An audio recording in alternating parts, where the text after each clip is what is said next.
अब हम करेंगे इस लेसन का हिंदी अनुवाद। हिंदी अनुवाद आप सभी को नोटबुक में लिखना है। हिंदी अनुवाद फर्स्ट पैराग्राफ।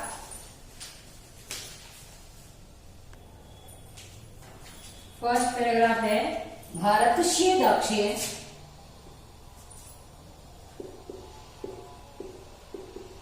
भारतस्य दक्षिण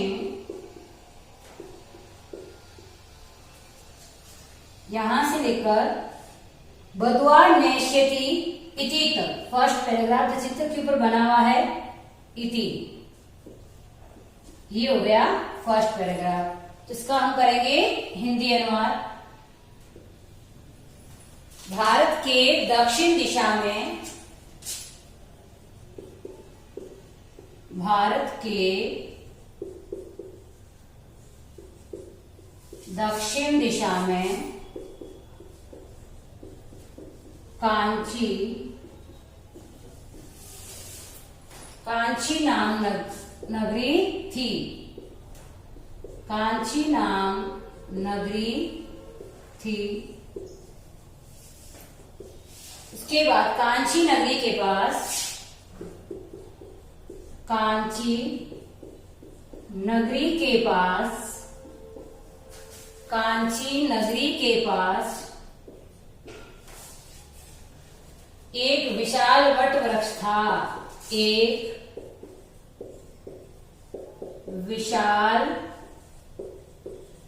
वट वृक्ष था। ओके, नेक्स्ट लघुपत्नक नामक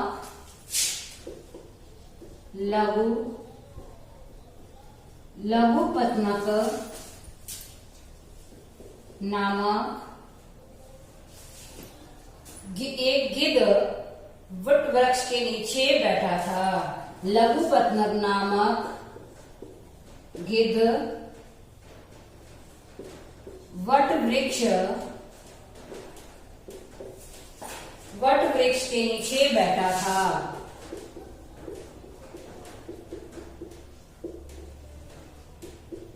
ओके, नेक्स्ट वहां अन्य पक्षी भी रहते थे। तत्र यानी वहां अन्य पक्षी भी रहते थे। वहां अन्य पक्षी भी रहते थे। एक बार उस गिद्ध ने एक बार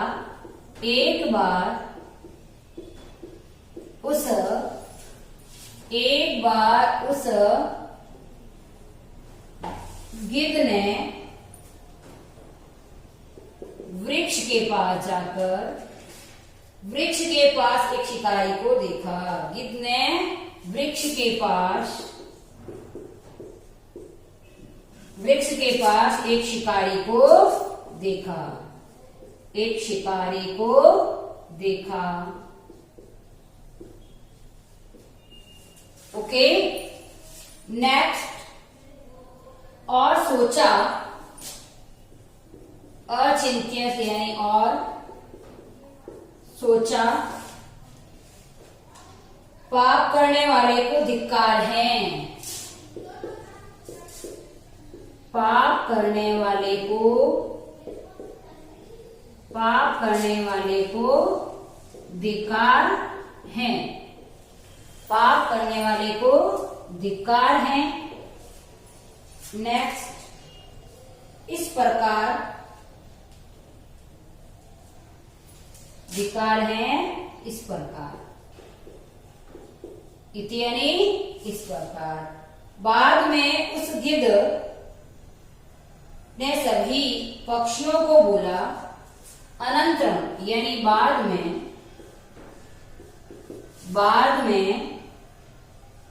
उस गिद्ध ने सभी पक्षियों को बोला।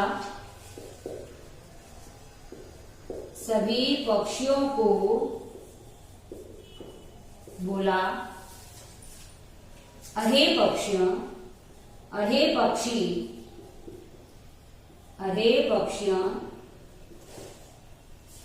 उस दुष्ट बुद्धि वाले शिकारी को देखा। अहे पक्षी, दुष्ट बुद्धि वाले शिकारी को मैंने देखा। उस दुष्ट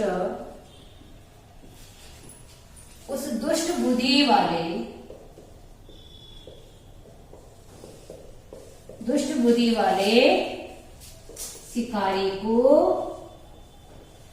देखा। दुष्ट बुद्धि वाले शिकारी को देखा। वह हाथ में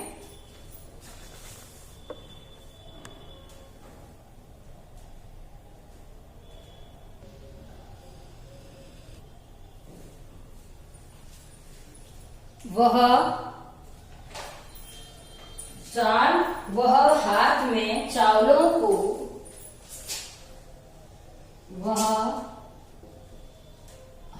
में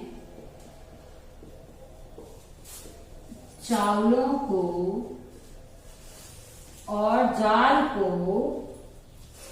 और जाल को लेकर आता है। जाल को ग्रहण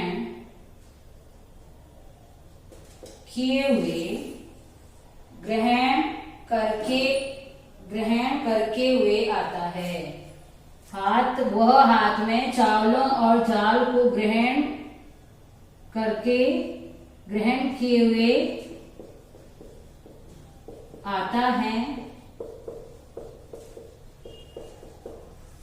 यानी उसके हाथ में चावल और जाल था।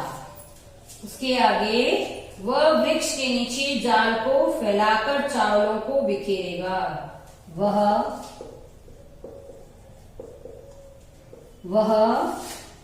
वृक्ष के नीचे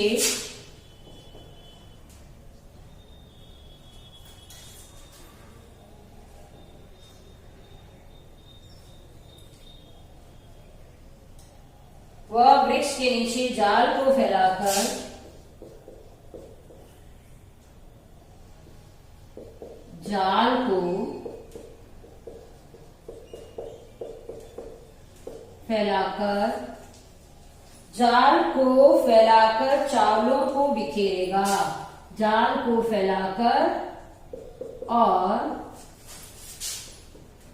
चावलों को बिखेरेगा।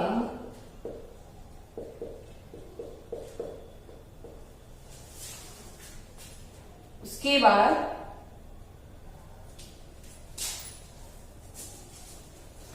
फैलाकर और चावलों को बिखेरेगा।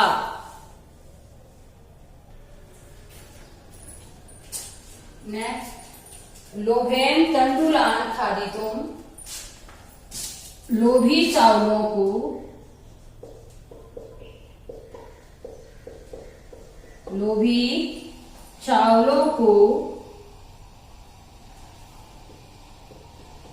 खाने के लिए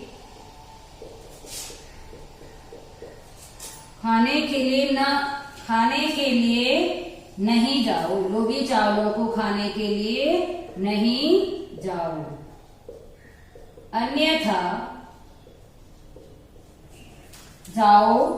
अन्यथा वह सभी पक्षियों को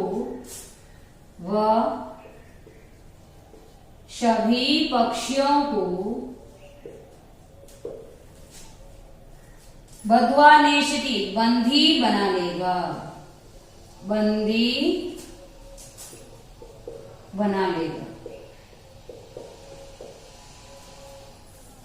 अन्यथा वो सभी पक्षियों को बंदी बना लेगा। इस प्रकार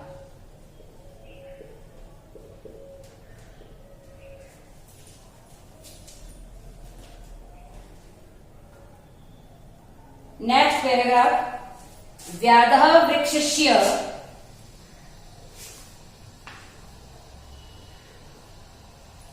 सेकेंड पैराग्राफ, ये फर्स्ट पैराग्राफ था। अब हम करेंगे सेकेंड पैराग्राफ।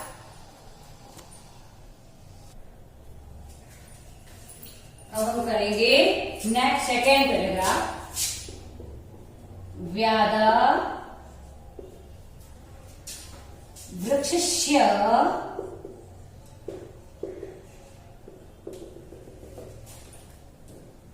खादितुं न गतवन्तः। तण्डुलान् खादितुं न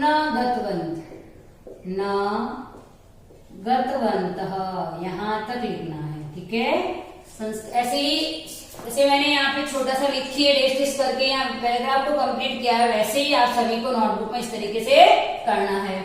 अब इसका हिंदी अनुवाद करेंगे हम। वृक्ष के पास आकर शिकारी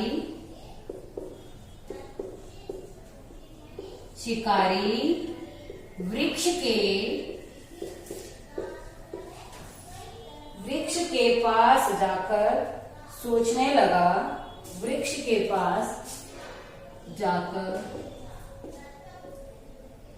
पास आकर आगत्य यानी आकर और सोचने लगा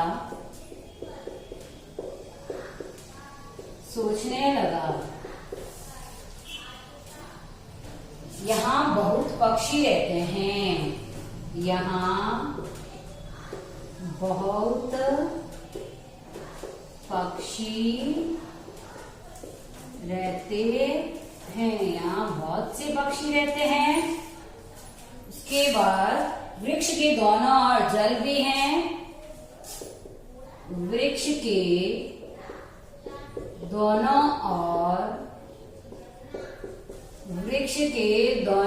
ओर जल भी हैं। उसके आगे अतः मैं जाल को फैलाकर, अतः या इसीलिए मैं जाल को फैलाकर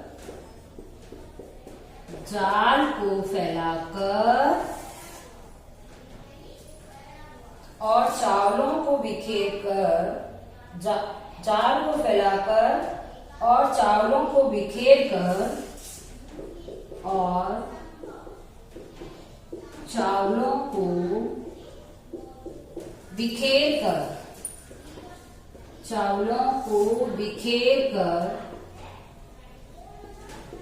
सभी पक्षियों को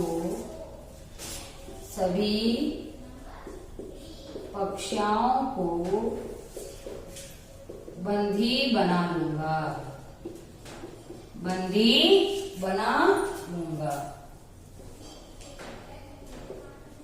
ओके, नेक्स्ट। उस शिकारी ने जाल को फैलाकर उस शिकारी ने जाल को फैलाकर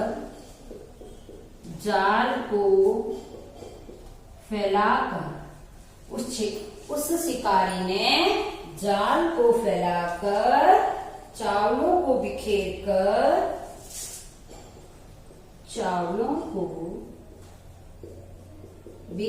कर वृक्ष के पीछे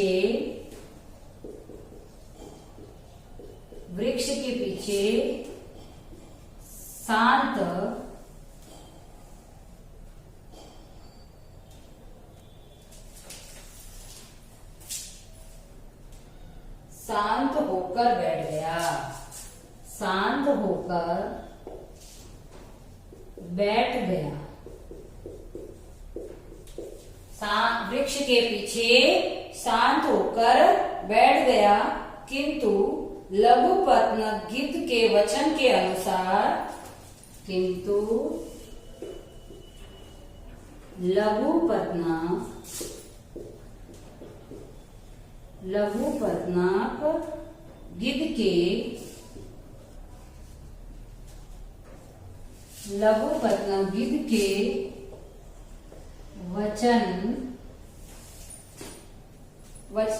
के वचन के अनुसार वचन के अनुसार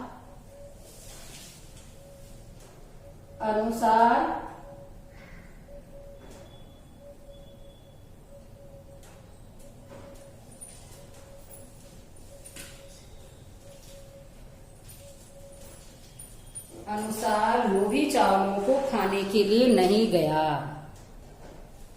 किंतु पक्षी, यहाँ एरो बना के लिख सकते हो पक्षी, किंतु पक्षी लघु पत्नाघित के वचन के अनुसार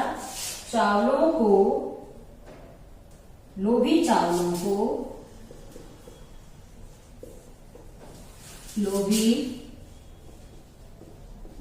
चावलों को खाने के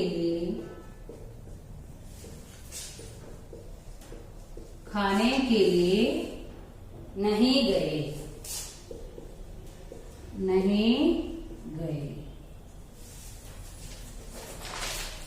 बाद में अनंतर चावलों को खाने के लिए नहीं गए। अब next paragraph and third last है अनंतरम।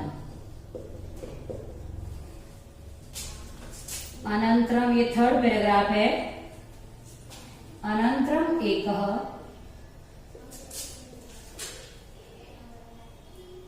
करणीयः। ओके, ये लास्ट पैराग्राफ है। अनंतरम यानी बाद में एक कबूतरों समूह, एक कपोत समूह यानी कबूतरों का समूह, बाद में एक कबूतरों का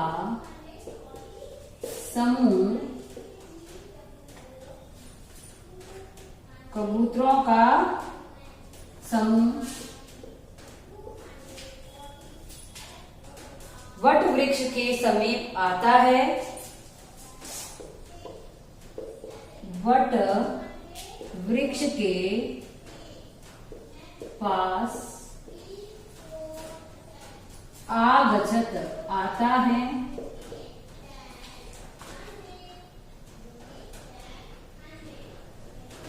बाद में एक कबूतरों के समूह वट वृक्ष के पास आया।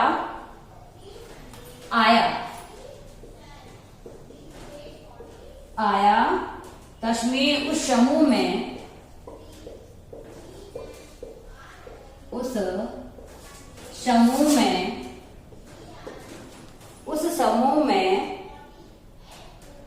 चित्रग्रीव नाम का कपोत राजा था। उस समूह में चित्रग्रीव नाम का कपोत राज यानी कबूतरों का राजा था। कपोत राज यानी कबूतरों का राजा था। ओके, नेक्स्ट, गिद्ध ने उस कबूतरों के राजा को सूचित किया।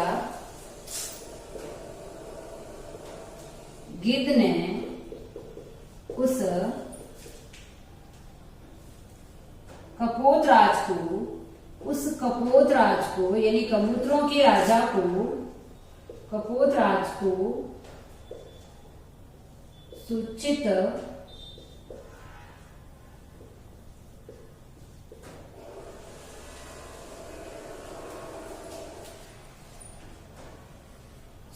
किया। फिर भी कबूतरों के राजा सूचित किया। फिर भी कबूतरों के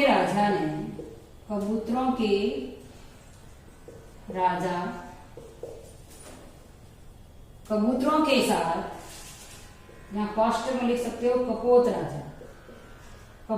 यानी कबूतरों के राजा कपोत राज क्या किया उसने?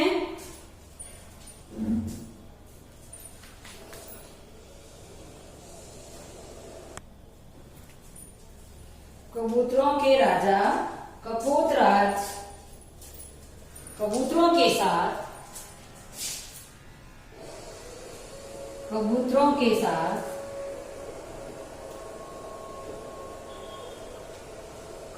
के साथ सुदाम समेत भूख को शांत करने के लिए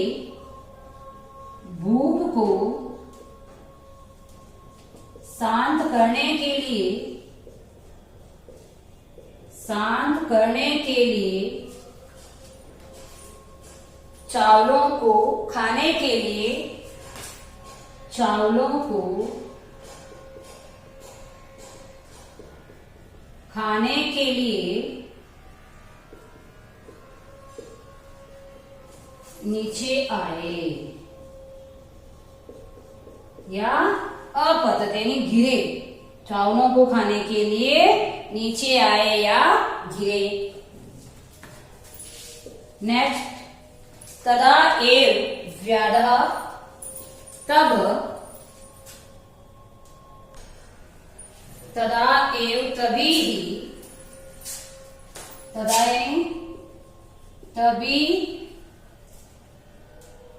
तभी ही व्याधा यानी शिकारी ने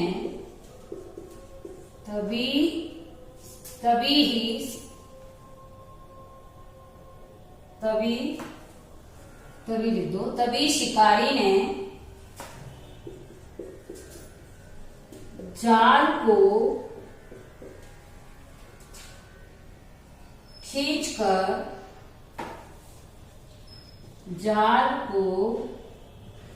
खींचकर सभी कबूतरों को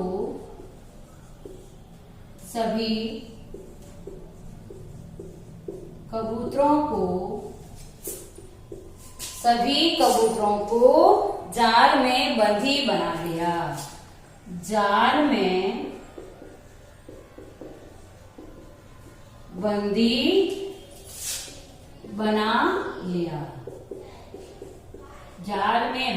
बना लिया।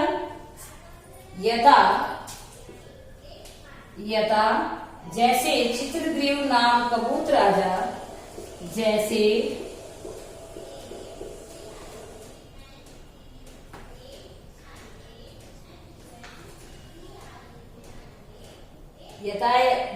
या जिस प्रकार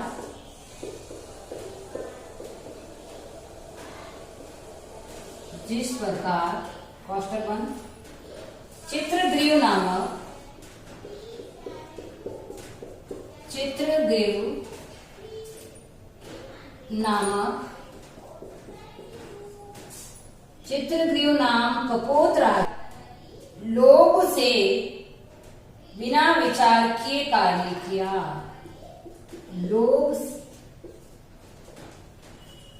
कपोतराज लोभ से बिना विचार किए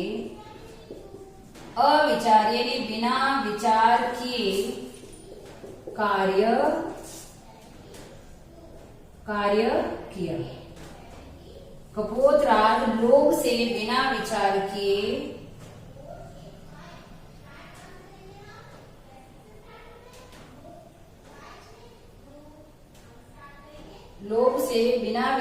किए कार्य को किया।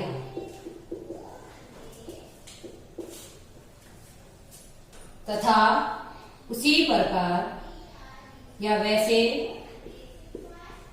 अस्माभि हमें लोभ नहीं करना चाहिए।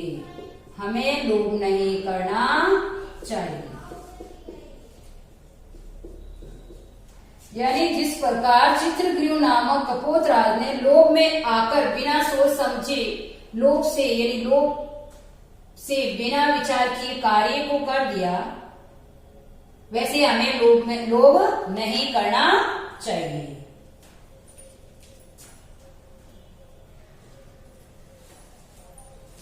ओके, यहां हमारा लेसन समाप्त हुआ।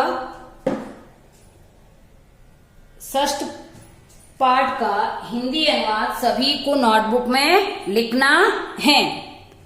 हिंदी अनुवाद आप सभी नोटबुक में लिखोगे।